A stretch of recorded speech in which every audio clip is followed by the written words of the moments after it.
नमस्कार, मैं हूं डॉक्टर अविनाश तड़ेले, आपका medical oncologist from restore onco care centre.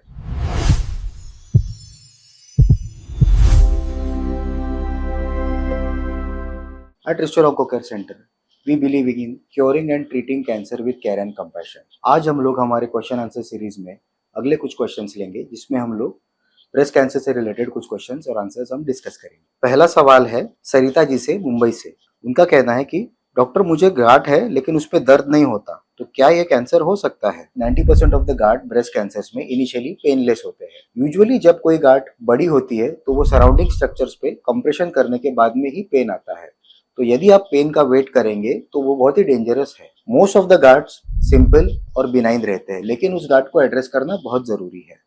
Restore onco care में हम लोग क्वालिफाइड और ट्रेन्ड रेडियोलॉजिस्ट के हेल्प से डिजिटल मैमोग्राफी और सोनो मैमोग्राफी के जरिए जांच करके इसमें हम लोग पता लगाते हैं। ऐसी जांचों से एक चावल के इतने छोटे कण से भी हम लोग उसको क्लियरली डिफाइन और आइडेंटिफाई कर सकते। याद रखिए, अर्ली स्टेज में डायग्नोसिस हुआ तो 90 to 95% क्योर हम लोग इसको कर सकते। नेक्स्ट क्वेश्चन अपेक्षा जी ठाणे से पूछते हैं, मेरे रिपोर्ट में ER-PR पॉजिटिव आया है, इसका क्या मतलब है? अपेक्षा जी, ER-PR का मतलब है ईस्ट्रोजन और प्रोजेस्टेरोन रिसेप्टर्स। अपनी ब्रेस्ट कैंसर के कोशिकाओं के ऊपर ये रिसेप्टर्स का जब एक्सप्रेशन पाया जाता है तो उसको ER-PR पॉजिटिव कहा जाता है। ये बहुत ही सकारात्मक संकेत है। इसमें अपने को ये पता चलता है कि कीमोथेरेपी के बाद में हम लोग हार्मोनल थेरेपी को यूज कर सकते हैं। इसके अंदर ट्यूमर टिश्यू को एक स्पेसिफिक इन्वेस्टिगेशन, जिसे हम लोग इम्यूनोहिस्टोकेमिस्ट्री करते हैं, IHC कहते हैं, इसे करने के बाद में ये कितना स्ट्रॉन्ग हार्मोनल एक्सप्रेशन है इसका हम लोग पता लगाते हैं, ताकि हम आपको बाद में ओरल टैबलेट्स के रूप में हार्मोनल थेरेपी देंगे और आपका डिसीज काफी तरह से ट्रीट और कंट्रोल रहेगा। अगला सवाल प्रिया जी पुणे से पूछती है, HER2 पॉजिटिव का क्या मतलब है? क्या ये ज्यादा एग्रेसिव होते हैं? प्रिया जी, HER2 पॉजिटिव मतलब HER2 का प्रोटीन कुछ कैंसर सेल्स पे एक्सप्रेस होने को HER2 पॉजिटिव कहा जाता है। 18 to 20% of the breast cancers में ये HER2 पॉजिटिव पाया जाता है। HER2 पॉजिटिव ये विशेष टाइप का ब्रेस्ट कैंसर है जिसके अंदर HER2 ये ड्राइवर ऑन्कोजीन होता है, यानी कि ये HER2 ट्यूमर को ये चलना देता है, ये सिग्नल देता है जिससे ट्यूमर का ग्रोथ और डेवलपमेंट होता है। आजकल HER2 पॉजिटिव डिसीजेस काफी अच्छी तरीके से ट्रीट हो सकते हैं। हमारे यहाँ पे रिस्टोर ऑन्को केयर सेंटर में और बाकी काफी क्वालिफाइड सेंटर्स में HER2 के अगेंस्ट ड्यूअल HER2 ब्लॉकेट के टारगेटेड थेरेपीज दिए जाते हैं, जिसके अंदर हर्सेप्टिन और पर्टुजुमैब नाम की विशेष दवाइयां होती हैं। इसको देने से काफी अच्छे क्योर रेट्स आते हैं और आज के डेट में इसके cure rates normal breast cancer इतने ही होते हैं। याद रखिए, HER2 को टेस्ट करने के लिए इनिशियली IHC किया जाता है और कुछ बॉर्डरलाइन केसेस में फिश नाम का एक टेस्ट होता है, FISH, जिसके अंदर HER2 का प्रोटीन एम्पलीफाई हुआ है कि नहीं इसकी पुष्टि करने के बाद में दवाइयां दी जाती है। अगला सवाल देखते हैं। मेघा जी नासिक से पूछते हैं, मेरे सिस्टर को triple negative breast cancer diagnose हुआ है, इसका कुछ इलाज है और क्या ये नॉर्मल ब्रेस्ट कैंसर से डिफरेंट है? मेघा जी देखिए, जैसे मैंने बताया कि ER-PR और HER2 ये 3 रिसेप्टर्स होते हैं। अगर ये तीनों रिसेप्टर्स एब्सेंट रहते हैं तो उसको ट्रिपल नेगेटिव ब्रेस्ट कैंसर कहा जाता है। Around 15 to 18% of the breast cancers usually triple negative होते हैं और ये यंग पॉपुलेशन में पाए जाते हैं। कुछ कुछ केसेस में अगर ये एग्रेसिव है भी, लेकिन तो भी डरने की कोई बात नहीं है, ये एक्सट्रीमली कीमोसेंसिटिव होते हैं। इसके अंदर हम लोग कॉम्बिनेशन कीमोथेरेपी यूज करते हैं और साथ ही साथ में आगे हम लोग इनको इम्यूनोथेरेपी देते हैं। इनको स्टैंडर्ड इम्यूनोथेरेपी देने के बाद में इसका क्योर रेट लगभग 85 to 90% के आसपास अचीव होता है, तो इसमें डरने की कोई बात नहीं। नेक्स्ट क्वेश्चन पे आते हैं। वैशाली जी कल्याण से, मुझे डॉक्टर ने बायोप्सी के लिए कहा है, लेकिन मुझे डर है कि बायोप्सी से बीमारी फैल जाएगी, क्या करना चाहिए? वैशाली जी, ये बहुत कॉमन मिसकंसेप्शन है। बायोप्सी बहुत ही जरूरी है और ये इनिशियल स्टेजेस में की जाती है। बायोप्सी के बगैर डायग्नोसिस पॉसिबल नहीं है और ट्रीटमेंट शुरू नहीं करते हैं। बायोप्सी को इंटरवेंशन रेडियोलॉजिस्ट करता है और वो काफी स्किल्ड प्रोसीजर रहती है। इसे यूजुअली अल्ट्रासाउंड गाइडेड या इमेज गाइडेड रूप से किया जाता है। रिस्टोर ऑन्को केयर सेंटर में हम लोग क्वालिफाइड रेडियोलॉजिस्ट के प्रेजेंस में इंटरवेंशन रेडियोलॉजिस्ट इस बायोप्सी को करते हैं। इस बायोप्सी में एक चावल के दाने इतना कण लेके उसे जांच के लिए भेजा जाता है और उसके रिपोर्ट्स के बाद में ही बीमारी की पुष्टि होती है। तो ये करना जरूरी है और घबराए नहीं, इससे बीमारी नहीं फैलती है। अगला सवाल कविता जी नागपुर से पूछते हैं, मेरे रिपोर्ट में ब्राका जीन पॉजिटिव आया है, तो क्या मेरे रिश्तेदारों को, मेरे सिस्टर्स को और मेरे बेटियों को भी रिस्क है? कविता जी, ये काफी अच्छा सवाल है। सबसे पहले हम ये जानेंगे कि ब्राका जीन जो है वो किस में पॉजिटिव आया है। अगर आपके ट्यूमर टिश्यू के अंदर वो पॉजिटिव आया है, मतलब आपके गांठ में वो पॉजिटिव आया है, तो उसे सोमैटिक म्यूटेशन कहते हैं।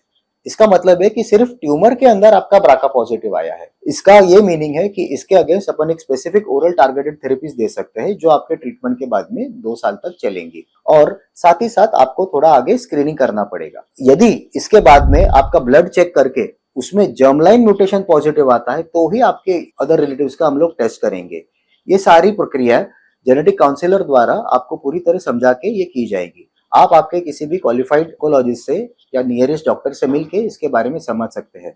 रिस्टोरा ऑन्को केयर सेंटर में हम लोग जेनेटिक कैंसर क्लिनिक के अंदर pre and post genetic counselling करके प्रॉपर वे में इसे हम लोग हैंडल करके हैंड होल्डिंग करके इसको करते हैं। अगला सवाल देखते हैं। राजेश जी नवी मुंबई से पूछते हैं, क्या इम्यूनोथेरेपी कीमोथेरेपी से बेहतर है? राजेश जी, इम्यूनोथेरेपी अभी लेटेस्ट एडवांस टेक्निक्स में काफी कॉमन स्टैंडर्ड ऑफ केयर है। कीमोथेरेपी के रिजल्ट्स प्लेटू होने के बाद में नए डेवलपमेंट में इम्यूनोथेरेपी आए हैं। इम्यूनोथेरेपी अपने बॉडी के जो प्रतिकार शक्ति वाले सेल्स है, जिसके एनके सेल्स और टी सेल्स कहते हैं, उसको मॉड्यूलेट करके ट्यूमर को आइडेंटिफाई करना सिखाते हैं। तो अपनी ही शरीर की प्रतिकार शक्ति को प्रबल बना के वो छोटे छोटे कैंसर के सेल्स है जो कीमोथेरेपी से छूट जाते हैं उसको आइडेंटिफाई करके उसको नष्ट करते हैं। तो कुछ कुछ कंडीशंस में immunotherapy is definitely better than chemotherapy, और वो अपने को एडेड क्योर रेट प्रोवाइड करते हैं। अगला सवाल देखते हैं। पूनम जी सातारा से पूछते हैं, मुझे ब्रेस्ट कैंसर है और मैंने कीमोथेरेपी लेना शुरू किया है, क्या मुझे पूरा ब्रेस्ट निकालना पड़ेगा? पूनम जी, आज के डेट में सर्जरीज में पूरा ब्रेस्ट निकालना बिल्कुल भी कंपलसरी नहीं है। आजकल ब्रेस्ट कंजर्वेटिव सर्जरीज पॉसिबल है जिसके अंदर सिर्फ ट्यूमर टिश्यू को रिमूव करके ब्रेस्ट को नॉर्मली कंजर्व करने का पूरा प्रयास किया जाता है। काफी सारे क्वालिफाइड ऑन्को सर्जन और ब्रेस्ट ऑन्कोप्लास्टी सर्जन इसे रूटीनली करते हैं। रिस्टोरा ऑन्को केयर सेंटर में हम लोग इसे ट्यूमर बोर्ड के अंदर डिस्कस करके हैं, और यदि ट्यूमर लोकली एडवांस होता है तो उसको श्रिंक करके हम लोग ब्रेस्ट कंजर्वेटिव सर्जरी करके उसका ऑप्शन लोगों को प्रोवाइड करते हैं।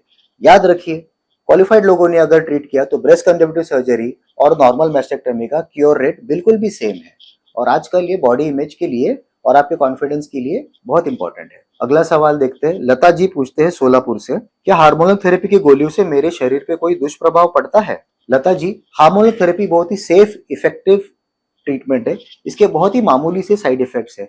स्पेसिफिक कंडीशंस में अराउंड 3 to 5% ऑफ पॉपुलेशन में कभी कभी हल्का सा जॉइंट पेन या अर्थाल्जिया हो सकता है। इसे सिंपल पैरासिटामोल से काफी लोगों में सिम्टम कंट्रोल हो जाता है। कुछ लोगों के अंदर ऑस्टियोपीनिया और बोन वीकनिंग पाया जाता है, लेकिन वो भी इजीली एड्रेसेबल है। मोस्टली ये सब सेफ और इफेक्टिव है, तो आपको इसमें ज्यादा कुछ तकलीफ नहीं होनी चाहिए। अगला सवाल है रितु जी का, छत्रपति संभाजी नगर से। रितु जी का सवाल है, मेरी उम्र सिर्फ 29 ईयर्स है और मुझे ब्रेस्ट कैंसर का डायग्नोसिस हुआ है। इतनी कम उम्र में भी मुझे बीमारी कैसे हुई है? रितु जी, आजकल हम लोग देख रहे हैं कि ब्रेस्ट कैंसर यंगर और यंगर पॉपुलेशन में प्रेजेंट हो रहा है। इसका one of the main reason stressful और हेक्टिक लाइफस्टाइल का होना, lack of exercise, alcohol consumption और साथ में हाई ट्रांस फैटी एसिड्स और रिफाइंड फूड्स का बढ़ते कंजम्पशन के कारण ये डिसीज शिफ्ट हमको दिखने में आ रहा है। लेकिन आपने इसको डायग्नोज किया है तो डेफिनेटली इसके क्योर रेट्स अच्छे हैं, आप बिल्कुल भी मत घबराइए। क्वालिफाइड डॉक्टर से आप इसका ट्रीटमेंट लीजिए, निश्चित ही जीत आपकी होगी। अगले सवाल के दौर आते हैं। गीता जी पूछती है कोल्हापुर से, क्या आहार से कैंसर का इलाज संभव है? मैंने सुना है कि हल्दी और करेले के जूस से भी कैंसर ठीक होता है। गीता जी, आजकल ट्रीटमेंट सारा स्टैंडर्डाइज और एविडेंस बेस्ड होता है। हल्दी और करेला ये एंटीऑक्सीडेंट जरूर है, लेकिन ये पूरा सोर्स ऑफ ट्रीटमेंट बिल्कुल भी नहीं है। हाँ, खाने में आप फाइबर का यूज कीजिए, टर्मरिक वगैरह यूज कर सकते हैं, लेकिन ये नॉर्मल खाने की तरह ही आपको खाना है। आप किसी भी सुपर फूड में या कहीं सुनी बातों पे विश्वास मत कीजिए, और आप स्टैंडर्ड डॉक्टर से आपका ट्रीटमेंट करवाइए। ट्रीटमेंट अवेलेबल है, इफेक्टिव है, और अर्ली स्टेजेस में 90 to 95% क्योर रेट अपने पास अवेलेबल है। तो आपको या किसी और को भी ऐसे कोई चीजों के ऊपर ढूंढने की या इनके ऊपर बिलीव करने की कोई जरूरत नहीं है। अगला सवाल देखते हैं दीपा जी का, अमरावती से। कीमो के बाद क्या सभी के बाल झड़ते हैं और मेरे बाल कब आएंगे? दीपा जी, आपका यह सवाल बहुत ही सेंसिटिव है। कीमोथेरेपी की वजह से सारे रैपिडली डिवाइडिंग सेल्स किल होते हैं, जो कि कैंसर सेल्स की प्रमुख विशेषता है। अभी अपने बॉडी में भी कुछ नॉर्मल सेल्स है जो रैपिडली मल्टीप्लाई होते हैं, तो इसके ऊपर भी अनवांटेड इफेक्ट आता है। हेयर फॉलिकल्स उन्हीं में से एक। दवा देने के बाद में हेयर फॉलिकल्स पे प्रभावित होते हैं और हेयर फॉल होता है। हेयर फॉल आपका तब तक होगा जब तक आपकी कीमोथेरेपी की दवाइयां चलेंगी। कीमोथेरेपी आपका खत्म होने के बाद में आपका हेयर नॉर्मल रूप से ग्रो होगा। इसे लगभग 3 to 4 वीक्स लग सकते हैं। इसे प्रिवेंट करने के लिए कभी कभी हम लोग स्कैल्प कूलिंग डिवाइसेस रहते हैं जो सिर में लगाते हैं, जिससे हेयर फॉल थोड़ा सा कम हो सकता है या उसको हम लोग डिले कर सकते हैं। अगला सवाल है सरिता जी का बोरीवली से। मैं 56 ईयर्स की हूँ और मुझे ब्राका पॉजिटिव ब्रेस्ट कैंसर है। मेरी बेटी की टेस्ट करने की सही उम्र क्या है? सरिता जी, सबसे पहले तो हमें यह देखना है कि आपका जो ब्राका पॉजिटिव है वो सोमैटिक ब्राका है या जर्म लाइन ब्राका है। यदि वो सोमैटिक ब्राका है और जर्म लाइन नेगेटिव है तो और कोई एक्स्ट्रा रिस्क आपके फैमिली को नहीं है। तो इस सिचुएशन में आपके बेटी को 30 इयर्स के बाद में मंथली सेल्फ ब्रेस्ट एग्जामिनेशन और सोनोमेमोग्राफी साल में एक बार करना जरूरी है। साथ ही सारे नॉर्मल फीमेल्स को महीने में एक बार सेल्फ ब्रेस्ट एग्जामिनेशन करना है और 40 साल के बाद में सोनोमेमोग्राफी साल में एक बार करना एडवाइजेबल है। अगला सवाल देखते हैं निशा जी का वसई से। मेरा ब्रेस्ट कैंसर का ट्रीटमेंट पूरा हुआ है। जैसे ही मैं काम करती हूँ तो मुझे हल्का सा पेन होता है, तो मुझे हर बार लगता है कि कहीं बीमारी वापस तो नहीं आई। Nisha ji, congratulation for completing the treatment and getting cured. आप आपका फॉलोअप नियमित रूप से रखें जैसे आपको सर्वेलेंस में बताया गया है। साथ ही आप हेल्दी डाइट खा के फ्रूट्स, एंटीऑक्सीडेंट्स और फाइबर को इक्वल मात्रा में लीजिए, एक्सरसाइज कीजिए और कोई भी जंक फूड आप अवॉइड कीजिए। साथ ही स्क्रीनिंग में पार्टिसिपेट कीजिए। इस तरह से आप डेफिनेटली रिकरेंस को कम कर पाएंगे। अगला सवाल देखते हैं अरुणा जी का उल्लासनगर से। मुझे ब्रेस्ट कैंसर हुआ है लेकिन खर्चे के डर के वजह से मुझे भय है कि मेरा ट्रीटमेंट अधूरा रह जाएगा। अरुणा जी, आजकल ट्रीटमेंट काफ़ी अफोर्डेबल हो चुका है और काफ़ी सारे गवर्नमेंट स्कीम्स में भी इसका ट्रीटमेंट अवेलेबल है। रिस्टोर ऑन्को केयर में हम लोग कंप्लीट ट्रांसपेरेंसी के साथ में ट्रीटमेंट ऑफर करते हैं। यदि आपको कोई अड़चन है तो हमारे पास में हम लोग पेशेंट असिस्टेंस प्रोग्राम से और कुछ फाउंडेशंस या डोनर्स है जिसके सहयोग से हम लोग ट्रीटमेंट पूरी तरह कर सकते हैं। आजकल काफ़ी सारी जगहों पे प्रधानमंत्री योजना और काफ़ी सारे शासकीय योजना से इसका ट्रीटमेंट निःशुल्क या सब्सिडाइज रेट पे अवेलेबल रहता है। अगले सवाल देखते हैं भक्ति जी का मीरा रोड से। हमने हमारे डॉक्टर को दिखाया लेकिन हमारे काफ़ी सारे सवाल है। मैं सेकेंड ओपिनियन लेना चाहती हूँ, इसमें कुछ गलत तो नहीं है? भक्ति जी, सेकेंड ओपिनियन लेना आपका अधिकार है। यदि आपके कोई सवाल है जिसका आपको सेटिस्फैक्ट्री आंसर नहीं मिला है तो उसे आपको बिल्कुल भी पूछना चाहिए। आप किसी भी क्वालिफाइड ऑन्कोलॉजिस्ट से आप सेकेंड ओपिनियन लेके आपके सारे सवाल पूछ सकते हैं। याद रखिए, आप सारे मेडिकल रिपोर्ट्स और आपके सारी जांचों को साथ में लेके जाइए और स्पेसिफिक सवाल उनसे पूछिए। कई बार सेकेंड ओपिनियन से कई नए विकल्प के बारे में भी पता चलता है जो कभी कभी छूट जाते हैं। तो डेफिनेटली आपने सेकेंड ओपिनियन बिल्कुल लेना चाहिए ताकि आपके सवालों का सही जवाब आपको मिल सके और बेस्ट ट्रीटमेंट ऑप्शन आपको अवेलेबल हो सके। अगला सवाल देखते हैं स्नेहा जी का डोंबिवली से। कीमोथेरेपी से बहुत कमजोरी आती है, क्या यह सच है? स्नेहा जी, आजकल कीमोथेरेपी काफ़ी बदल गई है और इवॉल्व हुई है। आजकल कीमोथेरेपी में प्री मेडिकेशंस दिया जाता है जो कि कीमोथेरेपी के पहले देने वाली दवाइयाँ रहती है, जिसके अंदर प्री मेडिकेशंस देने के बाद में उल्टी होना, मिचली होना या घबराहट होना पूरी तरह से मैनेज होता है। साथ ही साथ हाइड्रेशन देने की वजह से काफ़ी सारे साइड इफेक्ट्स इजीली कंट्रोल रहते हैं। साथ में अगर न्यूट्रिशन आप मेंटेन रखेंगे तो वीकनेस इजीली हम लोग हैंडल कर सकते हैं। रिस्टोर ऑन्को केयर में हम लोग प्रॉपर ऑन्को डाइटिशियन को रख के प्रॉपर न्यूट्रिशन असेसमेंट करके न्यूट्रिशन के ऊपर फोकस करते हैं ताकि आप इजीली ट्रीटमेंट कंप्लीट करें और आप नॉर्मल रह सके। आपका क्वालिटी ऑफ लाइफ बिल्कुल भी मेंटेन रहेगा। अगला सवाल देखते हैं शालिनी जी का रत्नागिरी से। मेरा ट्रीटमेंट पूरा हो गया है, क्या मैं पहले जैसी जिंदगी बिल्कुल जी पाऊंगी? शालिनी जी, कॉन्ग्रेचुलेशंस, आपने ट्रीटमेंट पूरा कंप्लीट किया है। आप पहले से अधिक जागरूक और अधिक सशक्त है। आप डेफिनेटली आपका नॉर्मल लाइफस्टाइल जी सकते हैं।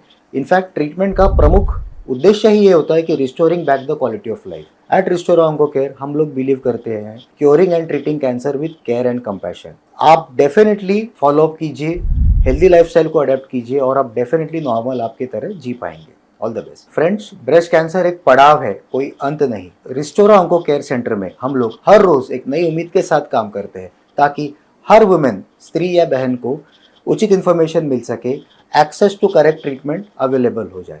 यदि आप या आपके किसी परिचित को कोई भी सवाल या डाउट है तो आप आपके क्वालिफाइड डॉक्टर से संपर्क कर सकते हैं या रिस्टोरा ऑन्को केयर सेंटर में हम लोगों से संपर्क कर सकते हैं। हमारी टीम आपको सही गाइडेंस देंगी और आपके साथ में आपको जिताने के लिए हम लोग प्रतिबद्ध हैं।